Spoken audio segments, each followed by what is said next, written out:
నెల్లూరు జిల్లా కావలి పట్టణంలోని ఉదయగిరి రోడ్డులో రోడ్డు మార్జిన్ దుకాణాల తొలగింపు వ్యవహారం హాట్ టాపిక్ గా మారింది.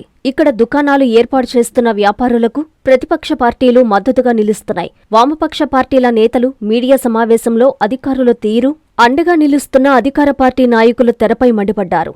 మంగళవారం జర్నలిస్టు క్లబ్లో వారు మాట్లాడారు. న్యాయవాది కె. భాస్కర్ మాట్లాడుతూ అభివృద్ధి పేరుతో పేదల జీవనాధారం దెబ్బతినకూడదని తెలిపారు. వారు దుకాణాలు తొలగించేందుకు సమయం ఇవ్వాలని, పనులు పూర్తయ్యే వరకు ప్రత్యామ్నాయంగా పక్కనే ఏర్పాటు చేసుకునే దుకాణాలకు అవకాశం ఇవ్వాలని కోరారు. అదేవిధంగా రోడ్డు పనులు పూర్తయ్యాక గతంలో ఎవరు ఎక్కడ దుకాణం ఉందో వారే అక్కడ ఏర్పాటు చేసుకునే విధంగా అధికారులు హామీ ఇవ్వాలని డిమాండ్ చేశారు. అసలు నేషనల్ హైవేను పట్టణంలో నుంచి తీసుకెళ్లడమే దురదృష్టకరమన్నారు. ఎప్పటికైనా ఈ రోడ్డు తాత్కాలిక హైవేనే అన్నారు. ట్రంక్ రోడ్డు విస్తరణ చేయాలంటే అక్కడి వ్యాపారులపై ఉదార స్వభావం చూపిస్తూ రోడ్డు మార్జిన్ చిరు వ్యాపారులపై ఎందుకు అంత వివక్ష చూపుతున్నారని భాస్కర్ ప్రశ్నించారు. ఈ కార్యక్రమంలో సిపిఎం కావలి కార్యదర్శి పసుపులేటి పెంచలయ్య, సిపిఐ కావలి కార్యదర్శి కె. నాగరాజు తదితర నాయకులు పాల్గొన్నారు. కావలి పట్టణంలోని ఉదయగిరి రోడ్లో ఉన్నటువంటి రోడ్డు మార్జిన్ వ్యాపారస్తుల పట్ల అధికార పార్టీ, మున్సిపల్ అధికారులు ఏకపక్షంగా అత్యంత అమానవీయంగా వ్యవహరించడాన్ని మేము ఖండిస్తూ ఉన్నాం. కేవలము ఆ రోడ్డు మార్జిన్ని నమ్ముకొని బతుకు వెల్లదీస్తున్నటువంటి చిరు వ్యాపారుల పట్ల అత్యంత కర్కశంగా వాళ్ళ అంగడిలో తొలగిస్తాము, అభివృద్ధి జరగాలంటే అంగడిలో ఉండకూడదనే ఒక పేరుతోటి వాళ్ళని తొలగించడం అనేది అన్యాయమని మేము భావిస్తూ ఉన్నాం. ఇప్పుడు నేషనల్ హైవే పేరుతోటి అక్కడ ఏమి అంగళ్ళు ఉండకూడదని చెప్తా ఉన్నారు. సరే, గతంలో మున్సిపాలిటీ అధికారులు కూడా కొలతలేసి అక్కడ కట్టారు. ఇప్పుడు మా ప్రధానమైనటువంటి డిమాండ్ ఏంటంటే, ఇప్పుడు తొలగిస్తున్నటువంటి అంగళ్ళకి కనీసమైనటువంటి సమయం ఇవ్వండి. వాళ్ళు అక్కడ నుంచి తొలగించి ఈ నేషనల్ హైవే పనులు జరిగేంత వరకు, అది 2 నెలల 3 నెలల ఎన్ని నెలలైనా కానీ ఈ పనులు నడిచేంత వరకు కూడా వాళ్ళకు తోచిన చోట బంకులు పెట్టుకుంటారు. ఎవరు కూడా మున్సిపాలిటీ అధికారులు కానీ ఎవరు కూడా వాళ్ళ పట్ల అభ్యంతరం వ్యక్తం చేయకండి. ఈ రోడ్డు మార్జిన్ పనులు అయిపోయిన తర్వాత, నేషనల్ హైవే పనులు అయిపోయిన తర్వాత ఇప్పుడు ఎక్కడైతే వాళ్ళు అంగడి నిర్వహించుకుంటున్నారో అక్కడే వాళ్ళు వచ్చి నేరుగా పెట్టుకుంటారు. వాళ్ళ పట్ల ఆ రోజు నువ్వు పెట్టకూడదు, నువ్వు అక్కడ లేవు ఇక్కడ లేవు అనే మాటలు మాట్లాడొద్దని చెప్పి మున్సిపాలిటీ అధికారులను మేము కోరుతా ఉన్నాం. అసలు నేషనల్ హైవే అనేది టౌన్లోకి రావడమే అత్యంత దురదృష్టకరమైనటువంటి విషయం.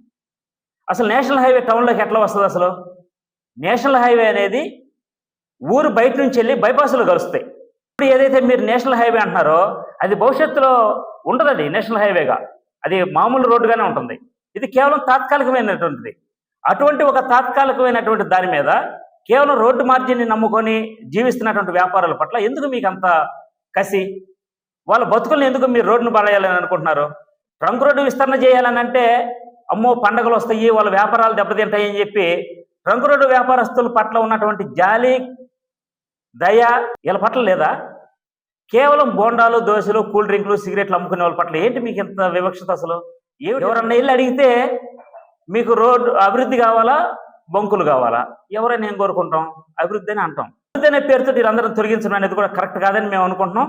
అందుకని తక్షణం మా డిమాండ్, వాళ్ళు తొలగించుకోవడానికి సమయం ఇవ్వండి. ఈ నేషనల్ హైవే పనులు జరిగేంత వరకు కూడా వాళ్ళు ఎక్కడో సాట పెట్టుకుంటారు, వాళ్ళకి అడ్డం చెప్పదని చెప్పేసి మేము కోరుతా ఉన్నాం. ఏదైనా నష్టపరిహారం కూడా ఉంటే దాని పట్ల మేము ఆలోచించాలని చెప్పేసి మేము మున్సిపాలిటీ అధికారులని అట్లనే అధికార పార్టీ నేతలను కూడా కోరుతాం. ఇక్కడ అభివృద్ధి జరుగుతూ ఉంది, అడ్డుపడి కాకండి. మీకు అభివృద్ధి ముఖ్యమా లేదా బంకులు ఇష్టమా? అభివృద్ధి ఇష్టమా, మా బతుకులు ఇష్టమా అని అంటే ఎవరికైనా మా బతుకులే కావాలా? కేవలం సిగరెట్లు, దోశలు, బోండాలు అమ్ముకునే వాళ్ళ మీద పడి నువ్వు అభివృద్ధి కావాలా? ఏమి చెప్పే వాళ్ళకి ఏదైనా ఒక నిర్దిష్టమైన వ్యవహారం చెప్పావా? తొలగించండి, నష్టపరిహారం ప్రత్యామ్నాయం పెట్టుకోండి, నష్టపరిహారం నేను చెప్పావు. ఇంతవరకు ఏం లేదు దాని గురించి. అందుకని ఒక మహా తత్వవేత్త అతను అన్నాడు, అభివృద్ధి జరుగుతున్న మాట వాస్తవమే కానీ జరుగుతుందంతా కూడా అభివృద్ధి కాదని ఒక మాట చెప్పాడు. ఎందుకు చెప్పాడు? అభివృద్ధి అనే పేరుతో ఇదిగో ఇటువంటి ఒక చిన్నపాటి జీవితాన్ని రోడ్డు మీద వేస్తున్నారు. అందుకని ఆ సమాధానం మీరు చెప్పాడు. అందుకని మీరు ఏది చేస్తే దానికి అందరు తలకాయ ఊపాలి, ఆ ఆలోచనలకు వ్యతిరేకంగా రాయకూడదు. మేము చెరువులో కడితే చెరువులో ఒప్పుకోవాలి, పార్కులను చెడగొడితే పార్కులను చెడగొట్టాలి, మేము ఏమి చేసినా అభివృద్ధిని కళ్ళు మూసుకోవాలని మీరు కనుక అనుకుంటే అది కుదరదు. కావలి ప్రశ్నిస్తుంది, కావలి అడిగిద్ది, సమాధానం చెప్పడం నేర్చుకోండి. కావలి ఆందోళన చేస్తుంది, ఆందోళన విరమం చేసే ప్రయత్నం చేసింది. కావలి తిరగబడిద్ది, తిరగబడుతూనే ఉంటుంది. అలా తిరగబడితేనే అధికారం మారింది. అందుకని మీరు ఏదో గద్దెనెక్కి కూర్చున్నారు. మీరు అదే విషయాలు మళ్ళీ రిపీట్ అయ్యేదాకా మీరు తెచ్చుకోవద్దని చెప్పేసి నేను చెప్తా ఉన్నాం. అందుకని ఒకరి పట్ల ఒక రకమైనటువంటి వివక్షత, చిరు వ్యాపారుల పట్ల ఇంకొక రకమైనటువంటి వివక్షత కనుక పాటిస్తే అందుకు మేము ఒప్పుకోం. మిమ్మల్ని గద్దెదించే రోజులు దగ్గరలో ఉంటాయి. అందుకు మేము మరలా సేవ్ కావాలి 2 అని ప్రారంభించాల్సి వస్తుంది. అది గమనంలో పెట్టుకోవాలని చెప్పేసి నేను చెప్తా ఉన్నాను.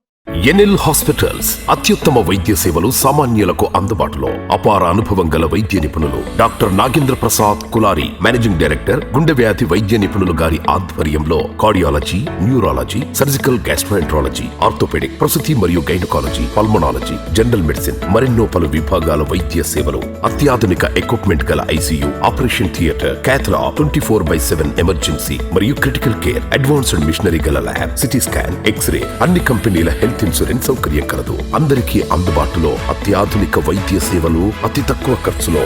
ఎన్ఎల్ హాస్పిటల్స్, పివిఆర్ కళ్యాణ మండపం ఎదురుగా, అన్నమయ్య సర్కిల్ దగ్గర, మాగుంట లేఅవుట్, నెల్లూరు.